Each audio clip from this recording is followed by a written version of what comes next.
test 1, 1, 2. Hello, YouTube and Rainbow Friend. Thank you for being here. Sorry it's been such a long absence. I think I haven't made a video in a couple of weeks. I've been super busy. Like I said in my last video, I'm in 2 plays. Are you centered? I think you're centered, maybe? That's been a lot. And also I have an EP coming out in a week from right now. I don't know how long that is from you, maybe only a couple of days, but I'm super stoked for all the things that are happening, and I haven't had any time to vlog or make any videos, but I have a super cool video coming up that's about a trip I took. This is not that video though. This is just a really quick 2 months on tea update, because yeah, I'm a little over 2 months on tea. I'm just gonna go over some simple changes and hopefully it's interesting to ya. We'll see. So, changes. First off, all of the changes that I've experienced are things that I think are due to tea, but I can't say with 100% certainty that they're due to tea. Things like muscle growth and hair growth and things like that, it's really hard to say, especially muscle growth, because I've been going to the gym, so it's really hard to say whether that is influenced by tea, how much it's influenced by tea, things like that. But I'm going to tell you what I've experienced at 2 months and go from there. So I watched a lot of low dose tea videos. I watched as many as I could find, pretty much, and it seemed as if everyone was saying like 1 month, nothing really changed, 2 months, nothing really changed, 3 months, nothing really changed. For most of the people that I watched, it wasn't until about like 5 or 6 months that things really started changing, and then even then they didn't change too much, which is why people go on low dose tea, because they typically don't want all of the changes that tea can bring. I was in a different boat. Basically, I wanted every single change except for my voice change, and my voice was so important to me, my singing voice so important to me, that I went on low dose. To recap, for anyone who doesn't know or hasn't watched my other video, I am on 25 milligram 1% tea gel. Point being though, that I wasn't expecting any changes to happen, but I've been pleasantly surprised that there are changes. Other thing that I wanted to mention was that I adjusted my tea routine a little bit.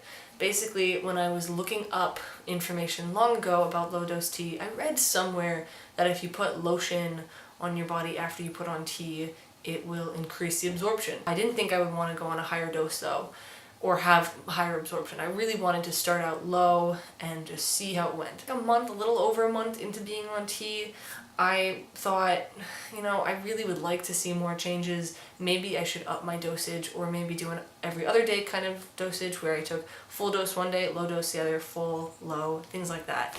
But ultimately, that would take a lot of redoing things with my doctor and getting a new prescription and waiting for insurance to cover it. It would just take a long time. So then I remembered this lotion thing, went back and researched it.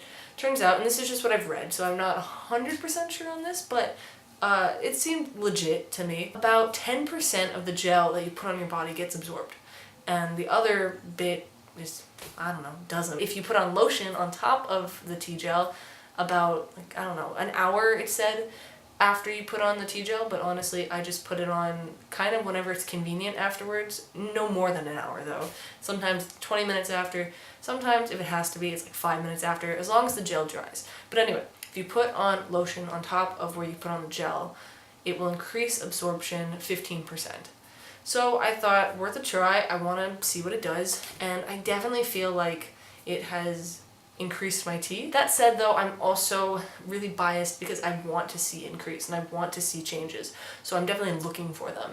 And this isn't a pure science thing. Like I really couldn't tell you concretely that it has changed my face shape more, or more muscle growth, or this or that. But I'd like to think so. Okay, so for changes. I'm going to tell you the changes that I've experienced, and then I'll tell you which one of those, or which ones of those I'm pretty sure are tea and which ones I'm very sure are tea. Definitely have experienced muscle growth. Also experienced hair growth on my legs and arms and like upper legs. I'd never had hair grow, or darker hair grow on my upper legs, so that's new. I have acne on the side of my face for the first time.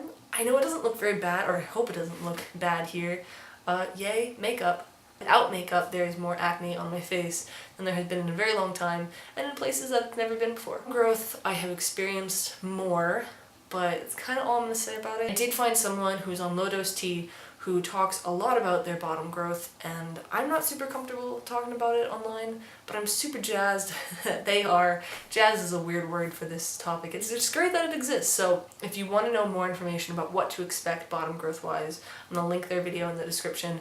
Check them out. They give really in-depth tea updates. So they went off tea, I think around the 4-month mark. So I'm not sure, maybe something like that. But anyway, you can see what the first initial months of Low Dose Tea bottom growth things are like on their channel. Another change, I hope is a change, and I think is a change, is my face. I think my face has squared out a bit.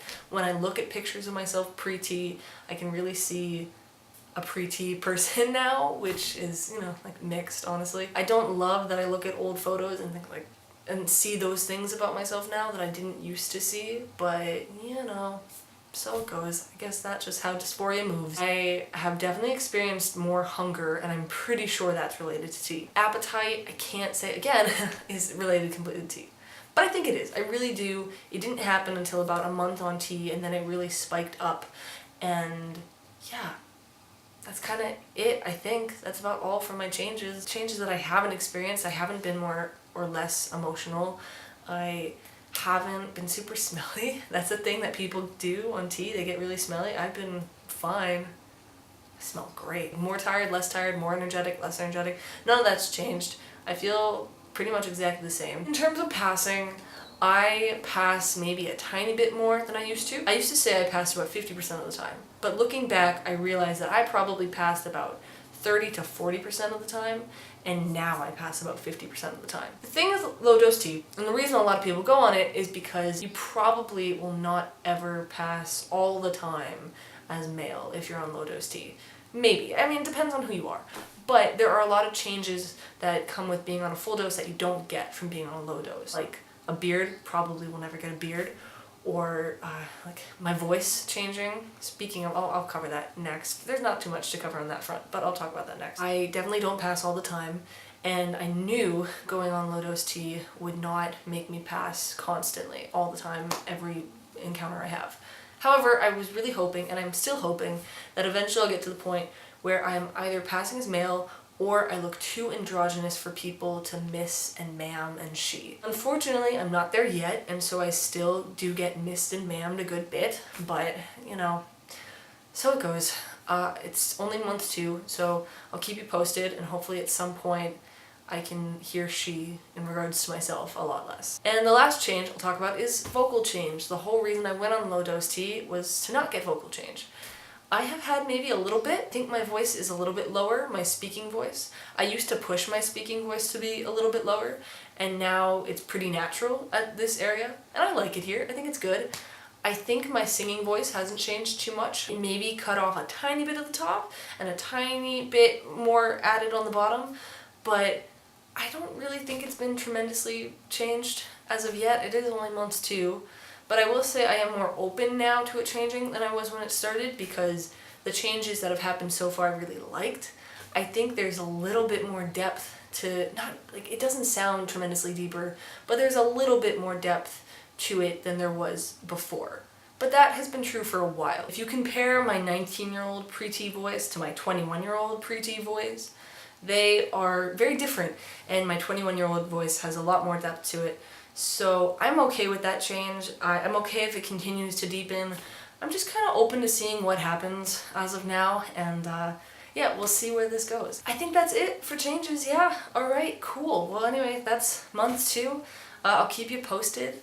The next video I'm making is about a trip I just took. I'm super excited for that video. It should be really cool. And yeah, that one is gonna be rad, I think. I hope. That video will come out after my EP comes out. I am a little in over my head on the EP front. Hopefully all is well on that, and it will come out next Saturday, and it will be cool. Alright, yeah, I think that's it. Thanks for watching. I'll see you next time. Bye. If you want to check out my EP, links are below, or right here. There's a little video. Click on that if you so please. Alright, see you next time. Bye.